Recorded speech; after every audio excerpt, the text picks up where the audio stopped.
পেপে নামে বিশ্বজুড়ে পরিচিত উরুগুয়ের সাবেক প্রেসিডেন্ট হোসে মুজিকা ৮৯ বছর বয়সে মারা গেছেন। ২০১০ থেকে ২০১৫ সাল পর্যন্ত উরুগুয়ে শাসন করা সাবেক এই গেরিলা নেতা তার অনাড়ম্বর জীবনযাপনের জন্য পরিচিত ছিলেন বিশ্বের সবচেয়ে গরিব প্রেসিডেন্ট নামে।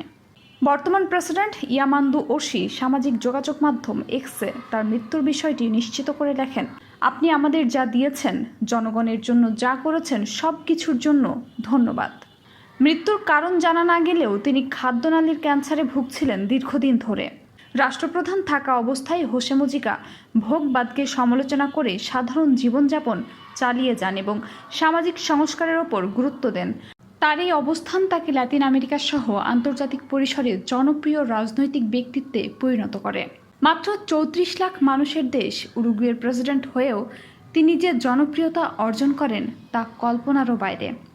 রাজনীতির পাশাপাশি বই পড়তে এবং জমিতে কাজ করতেও তিনি ভালোবাসতেন।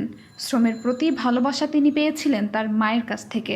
তরুণ বয়সেই তিনি উরুগুয়ের ঐতিহ্যবাহী রাজনৈতিক দল ন্যাশনাল পার্টির সদস্য ছিলেন।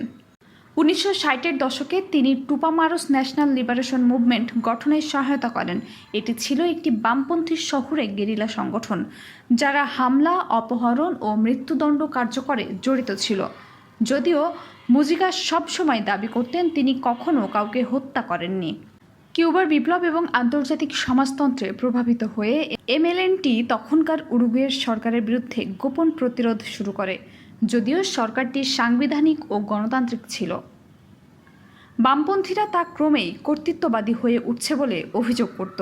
সে সময় মুজিকাকে অন্তত ৪ বার গ্রেফতার করা হয়। ১৯৭০ সালে একবার তাকে ৬ বার গুলি করা হয় এবং সেবার অল্পর জন্য প্রাণে বেঁচে যান।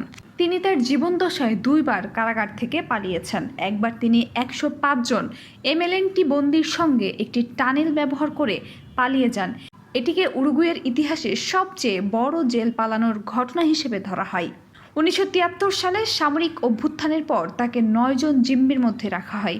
১৯৭০ ও ৮০-এর দশকে মুজিকা মোট ১৪ বছরেরও বেশি সময় কারাগারে ছিলেন। বন্দি দশায় তিনি শারীরিক ও মানসিক নির্যাতনের শিকার হন। দীর্ঘদিন তাকে নিঃসঙ্গ অবস্থায় রাখা হয়েছিল। পরবর্তীতে ১৯৮৫ সালে উরুগুয়ে গণতন্ত্রে ফিরে এলে মুজিকা কারামুক্ত হন। মুজিকা এক সাক্ষাৎকারে বলেছিলেন, কারাগারে থাকাকালীন তিনি উন্মাদ হয়ে যাচ্ছিলেন, তার দৃষ্টিভ্রম হচ্ছিল এবং তিনি বেশ উদ্ভট কাজকর্ম করছিলেন। যেদিন তিনি মুক্তি পান সেদিনটি ছিল তার সবচেয়ে আনন্দের স্মৃতি। তিনি বলেছিলেন, তার মুক্তির দিনটির কাছে প্রেসিডেন্ট হওয়ার ঘটনাও তুচ্ছ ছিল।